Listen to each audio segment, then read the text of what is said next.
Tema 3, Estados Unidos, presença mundial. Vamos lá. Esse tema vai falar um pouquinho sobre como os Estados Unidos, eles interferem, eles estão presentes no mundo todo. E uma das coisas que a gente tem que saber de cara é que os Estados Unidos, ele mantém relações comerciais, relações diplomáticas, relações políticas, eles difundem sua cultura no mundo inteiro. E agora a gente vai ver um pouquinho sobre como é que isso acontece na prática. Através das empresas transnacionais, que são aquelas que têm a sede no seu país de origem, no caso estou falando dos Estados Unidos, então empresas transnacionais dos Estados Unidos que possuem sede administrativa nos Estados Unidos, mas que elas estão espalhadas por várias partes do mundo. Inclusive, o Brasil tem várias empresas, né, aí várias filiais de empresas estadunidenses, mas os Estados Unidos mantêm aí suas marcas no mundo através das suas grandes empresas transnacionais, ok? Eles espalharam o processo produtivo, visando aí várias vantagens. Enfim, lucro, né? O capitalismo visa o lucro. Então eles têm a difusão das suas empresas transnacionais, que estão presentes no mundo todo, sem contar que possuem frotas marítimas em todos os oceanos do mundo e bases militares também espalhadas pelo mundo todo. Então, tipo, é um país que tem uma grande hegemonia. Quando eu digo hegemonia, eu estou falando de poder. É um país que desempenha aí um poder geopolítico muito forte, muito significativo. A gente está falando de nada mais, nada menos do que a maior economia do mundo, né? E eles não são só a maior economia do mundo, eles são também uma potência, a maior potência militar do mundo, né? É o país que possui o exército mais bem preparado, não estou falando o maior exército, mas é o mais bem preparado, o mais bem equipado, o que tem o maior poder de destruição. E a gente sabe isso desde o finalzinho da Segunda Guerra Mundial, quando os Estados Unidos resolveu fazer o Japão de cobaia, né, das suas bombas, as bombinhas atômicas, né? E aí eles mostraram para o mundo: epa, quem manda aqui sou eu, rapaz. Olha aqui o meu poder, né? E aí, realmente, com o final da Segunda Guerra Mundial, os Estados Unidos ascendem no mundo como a maior economia do mundo. E não somente como a maior economia do mundo, eles vão mostrar que eles são os caras da parada, entendeu? Eles são realmente a maior potência bélica militar do mundo. E aí, no finalzinho da Segunda Guerra Mundial, a gente tem essa ascensão, e é quando os Estados Unidos, até o momento atual, vem sendo aí a maior economia do mundo e também o maior setor, né? Tem o maior setor mais bem preparado bélico do mundo, ok? Então, eles demarcam a sua influência no mundo através dessas três coisas, principalmente. A questão das suas transnacionais, suas empresas industriais que estão espalhadas pelo mundo todo, a questão das suas bases militares, que também estão espalhadas pelo mundo todo, atendendo ali interesses estratégicos dos Estados Unidos. Às vezes os Estados Unidos estão de olho num recurso natural, aí ele pega e bota a base militar ali, por exemplo, no Oriente Médio, né? Eles estão sempre com suas bases militares pelo Oriente Médio.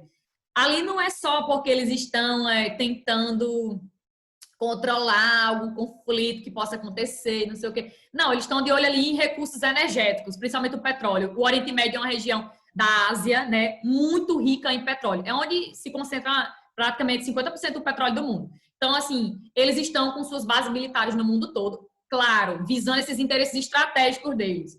E também, tanto em relação à política quanto à economia, enfim, interesses estratégicos. E também tem as suas frotas marítimas espalhadas também pelo mundo todo, ok? Então, é a maior potência do mundo, do world. Vamos embora.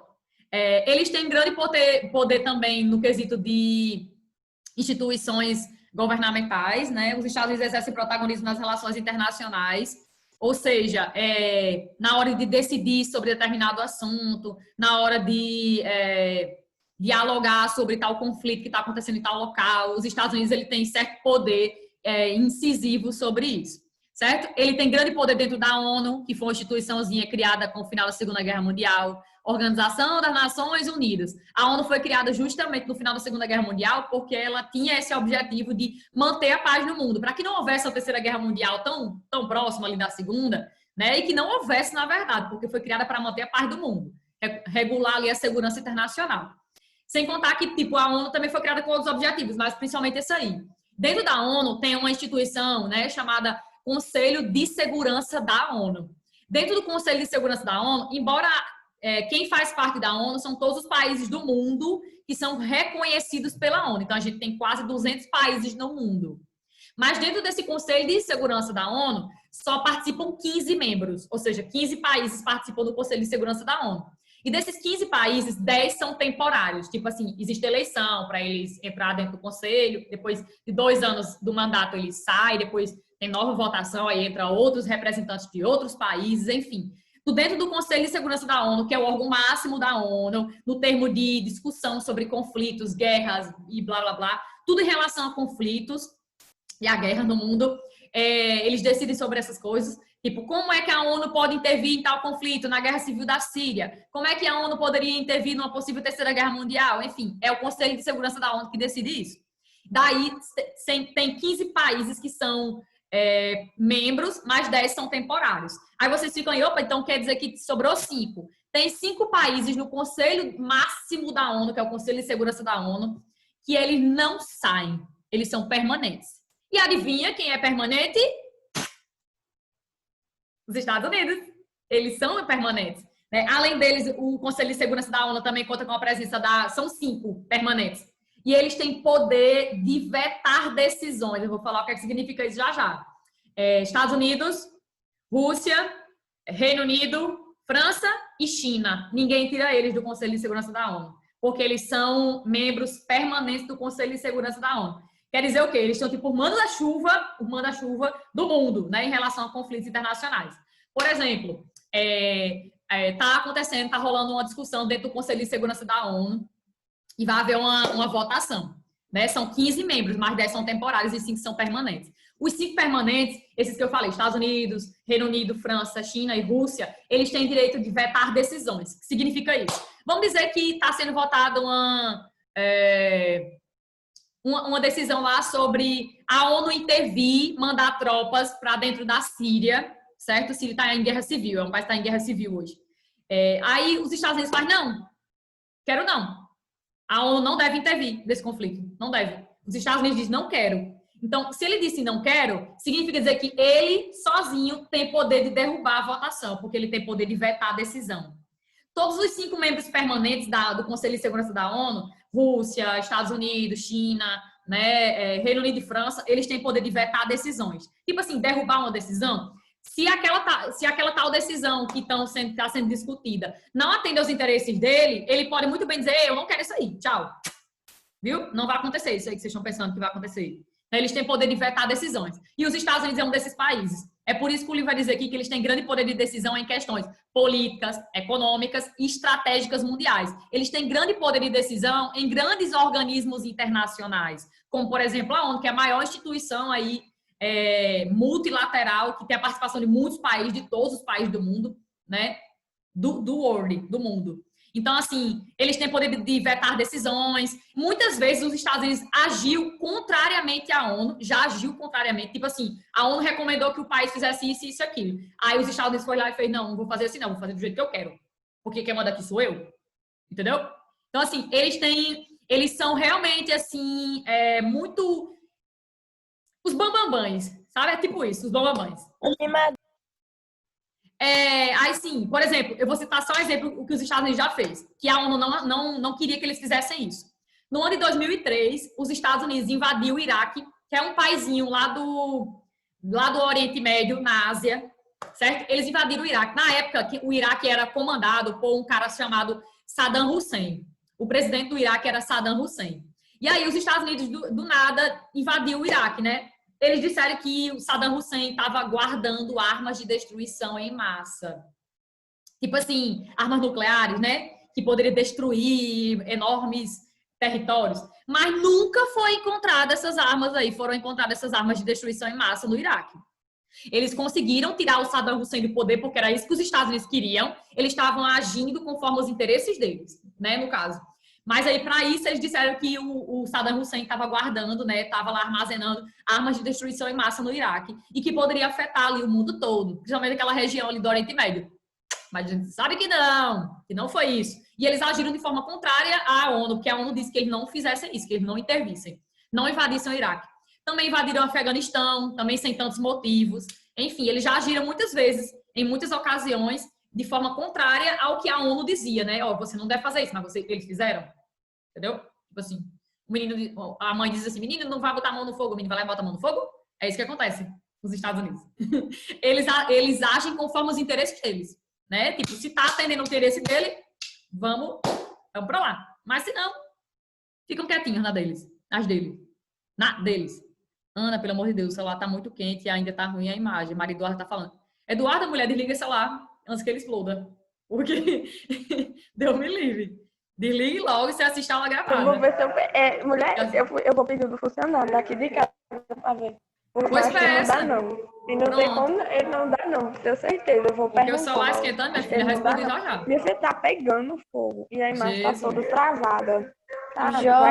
Pois ele tá pedindo pra ir pra aquele canto, viu? Pro lixo. Eu vou tirar o José mesmo pra comprar um. Bom, aí pois eu vou lá perguntar. Com urgência, viu? Com urgência. Pois tá bom, pois vá lá. Então, olha, exerce forte poder de influência em organismos, em instituições internacionais, como a ONU e a OTAN. A OTAN significa dizer Organização do Tratado do Atlântico Norte. A OTAN também foi uma instituição criada no final da Segunda Guerra Mundial. Salvo engano, ela foi criada em 1949 e a Segunda Guerra acabou em 45. A OTAN foi criada com a liderança dos Estados Unidos, foi o interesse dos Estados Unidos em criar a OTAN. É tipo uma organização de defesa para os países capitalistas, com o final da Segunda Guerra Mundial. No início, quem formava a OTAN era só os Estados Unidos e alguns países capitalistas do globo, muito, muito ricos, sobretudo. Aí depois, quando acabou a União Soviética, alguns países socialistas que passaram para o sistema capitalista entraram na OTAN. E a OTAN existe até hoje. É tipo uma organização para defender, né, militarmente os países que fazem parte. Mas também conversam sobre outras coisas. Mas, enfim, o que está dizendo aqui é que os Estados Unidos têm grande poder de influência dentro desses organismos internacionais. Porque eles não exercem poder de influência somente do ponto de vista econômico, como a gente escuta falar bastante. Também exercem muito poder de influência a nível geopolítico, né, de interesses políticos, territoriais, culturais, enfim, energéticos, que envolvem a questão econômica. Eles têm grande poder de influência. Ok.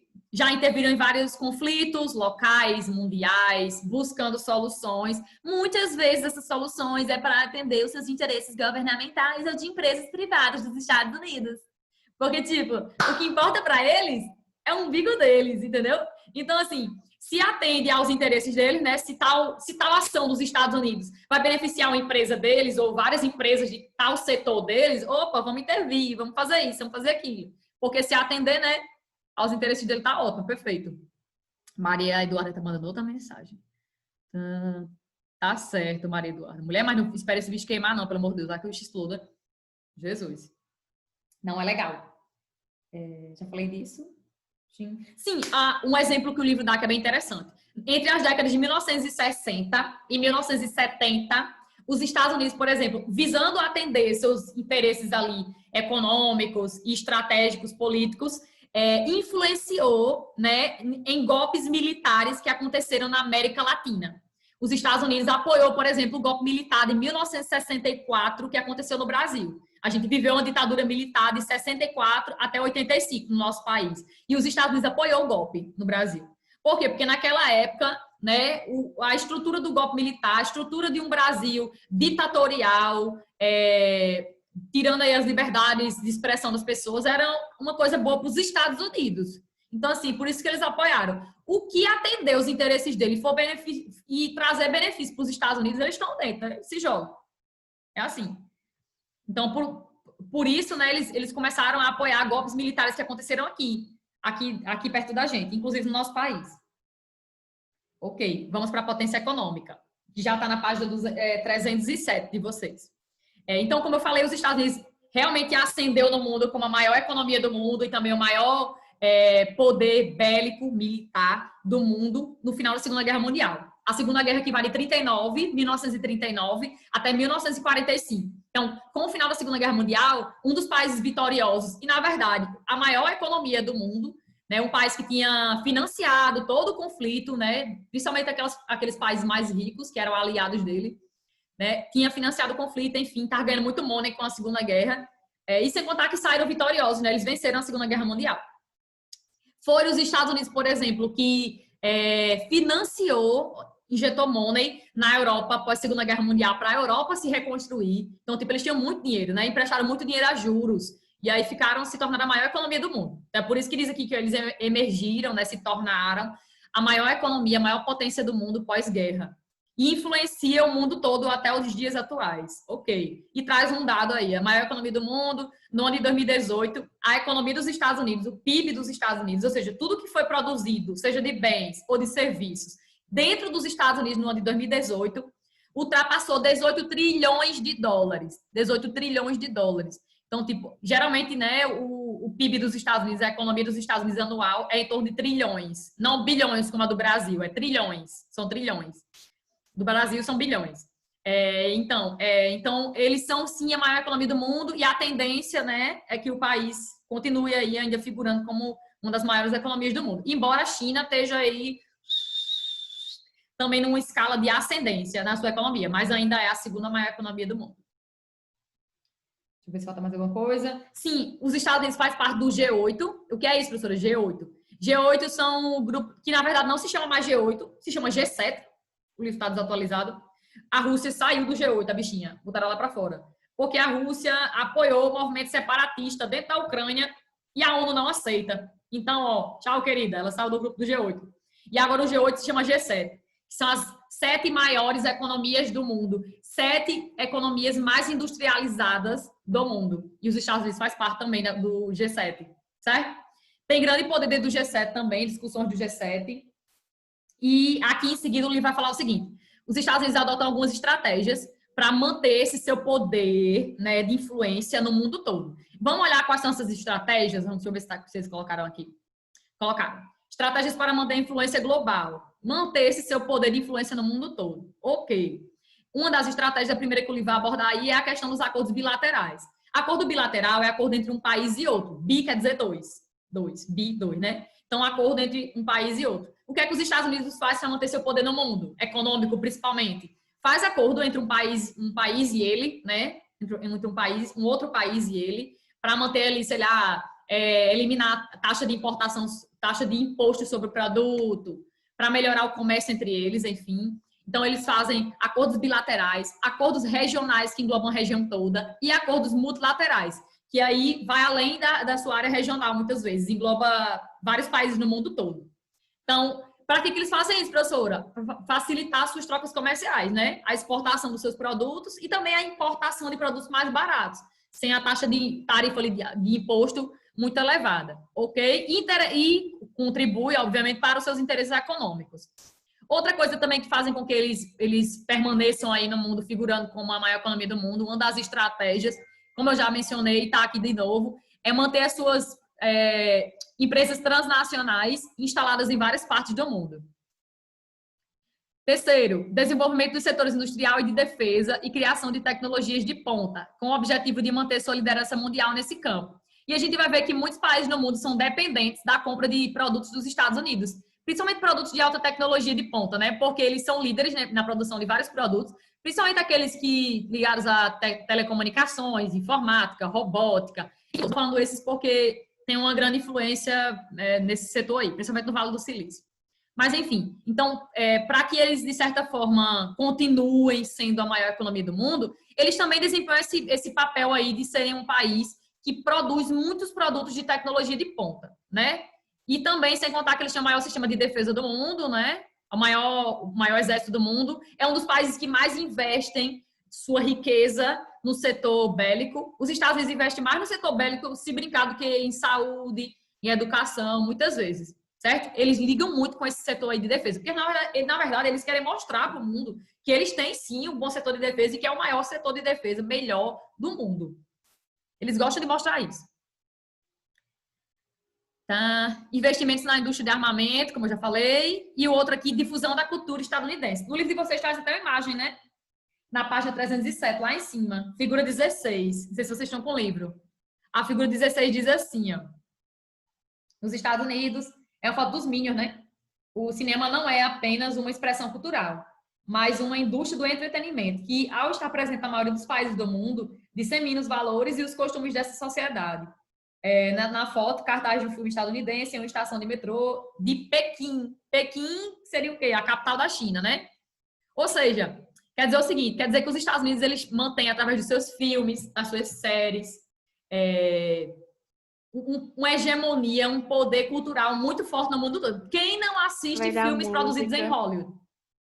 Quem não assiste filmes produzidos em Hollywood? Quem? Se praticamente tudo ou 90% dos filmes que a gente assiste aqui no Brasil são filmes que foram produzidos nos Estados Unidos. As séries que a gente assiste no Brasil, também grande parte delas, são séries produzidas nos Estados Unidos. Que mais? Música, tem muita gente que consome músicas que foram também, né, são de artistas estadunidenses. Enfim, desenho, game, o que mais? Assim, o escambau que você imaginar de cultural, muita coisa parte dos Estados Unidos e invade o mundo todo. As casas, os lares do mundo todo. As pessoas consomem os Estados Unidos diariamente. A gente consome os Estados Unidos. Aquelas redes de fast food.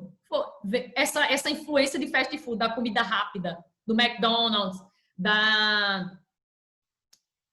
do Bob's, essas redes de fast food surgiram nos Estados Unidos e se espalharam pelo mundo todo. A gente consome a cultura dos Estados Unidos, o modo de vida estadunidense.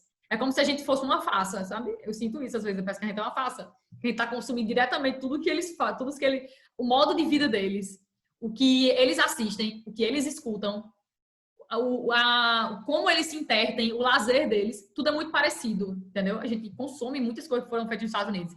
Porque eles têm isso aqui, eles difundem muito a sua cultura, principalmente com Hollywood, né? Principalmente com Hollywood.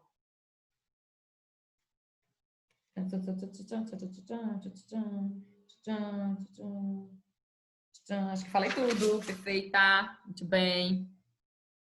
Relações entre Estados Unidos e China. Como é que são essas relações entre Estados Unidos e China? A partir de 1980, quando a China começou a implantar no seu país as ZIS, Zonas Econômicas Especiais. Vocês já viram isso no primeiro bimestre? Acho que foi o primeiro bimestre. Não foi? Lembra que a gente falou da China, da experiência socialista chinesa? A China aderiu ao socialismo no ano de 1949, mas aí só no ano de 1978 a China começou a se abrir para o mercado internacional.